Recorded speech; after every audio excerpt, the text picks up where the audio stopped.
اعوذ باللہ من الشیطان الرجیم بسم اللہ الرحمن الرحیم۔ گورنمنٹ ڈگری کالج فورٹ عباس کے سیکنڈ ایئر کے اردو پڑھنے والے طلباء کے لیے پروفیسر خضر عباس آج کے لیکچر کے ساتھ حاضر ہے۔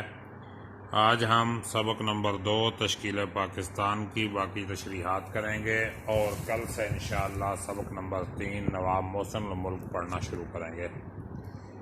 پاکستان کے قیام سے، یہ پیرا نمبر 9 دیکھیں۔ پاکستان کے قیام سے نہ صرف ہندوستان کے برعظیم اور ایشیا میں بلکہ ساری اسلامی دنیا میں ایک ایسا قوت آفرین تغیر رونما ہو گیا ہے جس کے غیر معمولی نتائج کا دنیا ابھی صحیح طور پر اندازہ نہیں کر سکتی۔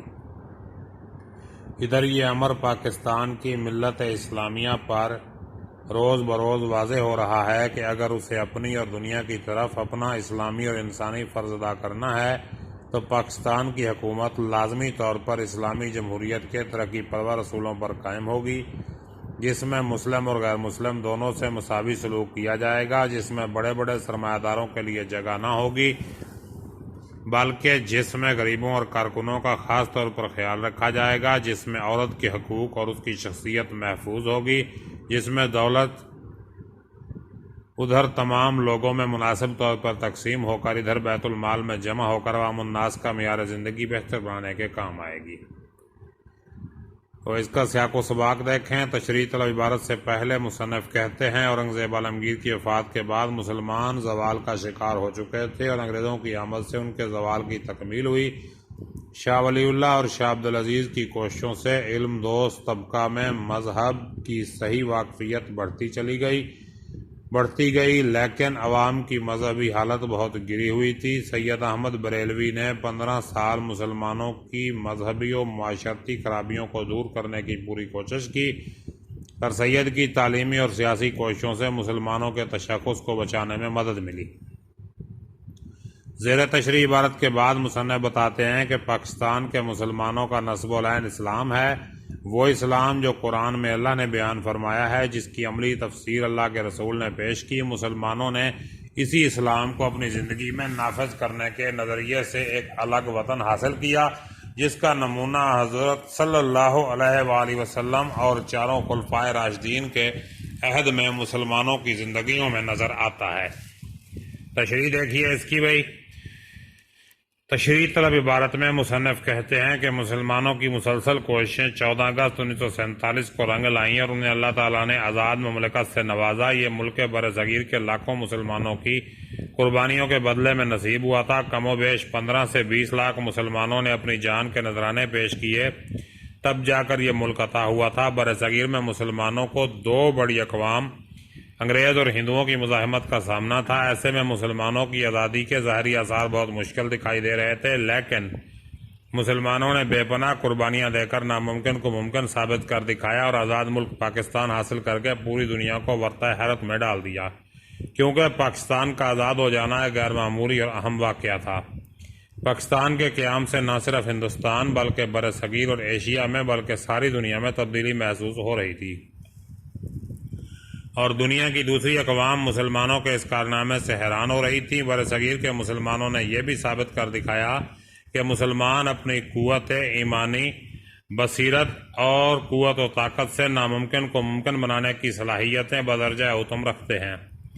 چونکہ پاکستان کلمہ کی بنیاد پر حاصل ہوا، اس لیے پاکستان کے مسلمانوں پر یہ ذمہ داری عائد ہوتی ہے کہ وہ اسلام کے مطابق زندگی بسر کریں اور دیگر ممالک کے مسلمانوں کے لیے نمونہ بنیں اور ملک میں شرعی نظام کو نافذ کر کے اپنی بھرپور ذمہ داری کا ثبوت پیش کریں، کیونکہ مسلمانوں نے اسلام کو اپنی زندگی میں نافذ کرنے کے نظریے سے ایک الگ وطن حاصل کیا تھا، جس کا نمونہ حضرت صلی اللہ علیہ وآلہ وسلم اور چاروں خلفائے راشدین کے عہد میں مسلمانوں کی زندگیوں میں نظر آتا ہے۔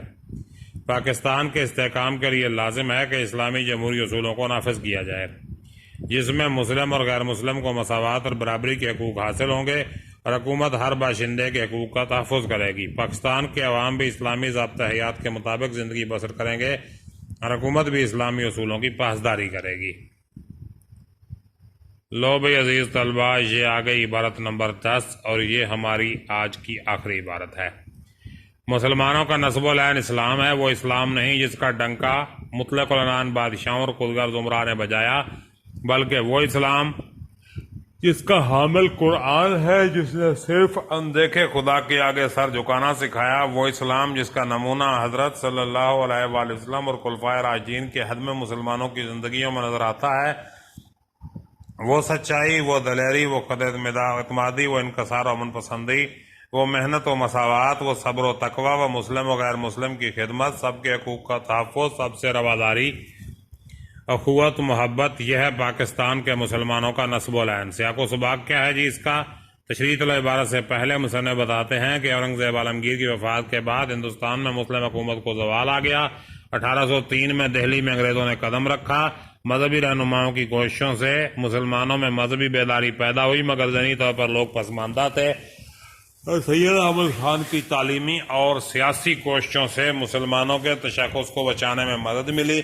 اقبال نے اپنے فلسفہ خودی کے ذریعے انفرادی و اجتماعی فلاح کی راہ دکھائی۔ ان کوششوں سے مسلمانوں میں شعور پیدا ہوا اور انہوں نے مسلم لیگ کی صورت میں خود کو منظم کیا۔ حکومت برطانیہ نے اعلان کیا کہ جون 1948 تک انگریز ہندوستان خالی کر دیں گے۔ جنوری 1947 میں مسلمانوں نے ایک پرزور تحریک چلائی، جس کے نتیجے میں 15 اگست 1947 کو وہ دو آزاد ریاستوں کی صورت میں ہندوستان کو تقسیم کر دیا گیا۔ تشریح طلب عبارت سبق کی آخری عبارت ہے، اس لیے اس کا سباق نہیں ہے، یہ سباق بعد میں کچھ ہے ہی نہیں۔ تشریح کیا ہے؟ تشریح طلب عبارت میں مصنف وہ آئیڈیالوجی یا سوچ بیان کرتے ہیں جس کی بنیاد پر پاکستان حاصل کیا گیا۔ پاکستان کے مسلمانوں کا نصب العین اسلام ہے، یہ وہ اسلام نہیں جس کو جابر اور عامر قسم کے بادشاہوں نے متعارف کروا رکھا ہے، جس کا ڈنکا خود غرض اور مفاد پرست وزیروں مشیروں نے بجایا ہے، بلکہ وہ اسلام ہے جو قرآن میں اللہ تعالیٰ نے بیان فرمایا ہے، جس کے احکامات قرآن کی صورت میں اللہ کے حبیب پر نازل کیے گئے، جس کی علمی تفسیر اللہ کے رسول نے پیش کی۔ یہ عملی ہے، یہاں انہوں نے غلطی سے عملی لکھا ہوا ہے، علمی لکھا ہے، عملی آئے گا۔ پاکستان ایک پختہ عقیدے کی بنیاد پر حاصل کیا گیا۔ یہ پختہ عقیدہ خود اعتمادی کی وہ شکل ہے جو اسلام نے ہر مسلمان کو عطا کیا ہے، جس کی بنیاد پر ہر مسلمان اندیکھے خدا پر ایمان رکھتا ہے، اس کے آگے سر جھکاتا ہے۔ اسلام کا اعتقادی نظام غائبانہ نظام ہے، جس میں اندیکھے خدا کے احکامات کی پیروی کی جاتی ہے۔ مسلمانوں نے اسی اسلام کو اپنی زندگی میں نافذ کرنے کے نظریے سے ایک الگ وطن حاصل کیا تھا، جس کا نمونہ حضرت صلی اللہ علیہ وآلہ وسلم اور چاروں خلفائے راشدین کے عہد میں مسلمانوں کی زندگیوں میں نظر آتا ہے۔ وہ لوگ جس دین اور مذہب کی بات کرتے تھے اسے اپنی زندگی میں نافذ کرتے تھے، جو قوانین قرآن میں بیان کیے گئے تھے ان کا اطلاق اپنی زندگیوں میں کرتے تھے، اسی کے مطابق عدالتوں میں فیصلے ہوتے تھے۔ جس خدا کی عبادت مسجدوں میں کی جاتی تھی، منڈیوں، بازاروں، کھیتوں اور گھروں میں اسی کی خوشنودی مقصود ہوتی تھی۔ بقول علامہ اقبال، وہ زمانے میں معزز تھے مسلمان ہو کر، اور تم خوار ہوئے تارک قرآن ہو کر۔ برصغیر کے سیاسی تناظر میں مسلمانوں کو اپنی زندگی کی بہتری کا ایک ہی واحد راستہ دکھائی دیا کہ اسلام کے بتائے ہوئے قوانین کی پیروی کی جائے، اس اسلام کی پابندی کی جائے جو عہد نبوی کے لوگوں کی زندگیوں میں رچ بس گیا تھا، نہ کہ وہ اسلام جو بادشاہوں نے متعارف کرایا۔ بادشاہوں نے خلافت کے ادارے کو اپنے مقاصد کے لیے استعمال کیا اور اپنے اقتدار کو طول دینے کے لیے اسلام کے قوانین سے روگردانی کی۔ یہی ایک خلیفہ اور بادشاہ میں فرق ہے۔ خلیفہ اقتدار کو اسلام پر اور بادشاہ اسلام کو اقتدار پر قربان کر دیتا ہے۔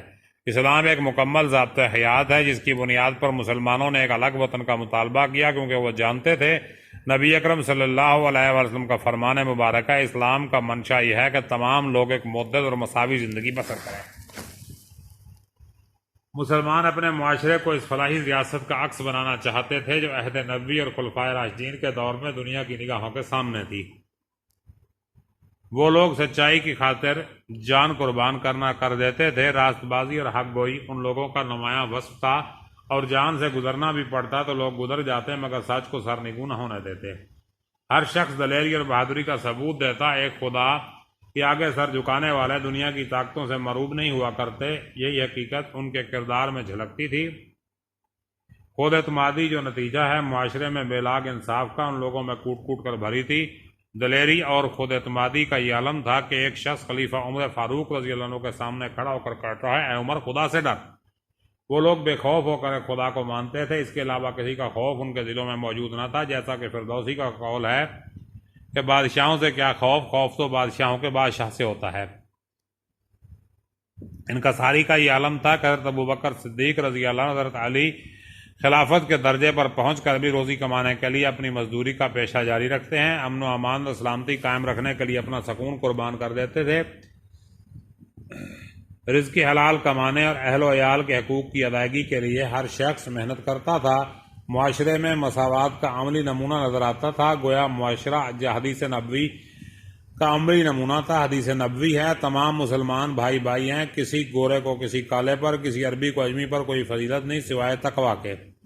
یہی وجہ تھی کہ صحابہ کرام بلال حبشی کو سیدنا بلال کہہ کر پکارتے تھے، مصیبت کے وقت صبر و شکر کا مظاہرہ اور گناہوں سے نفرت کے مناظر دیکھنے کو ملتے تھے، بلا تفریق مذہب معاشرے میں ذمیوں کے حقوق کی ادائیگی کی جاتی تھی، سب سے محبت کا برتاؤ کیا جاتا تھا۔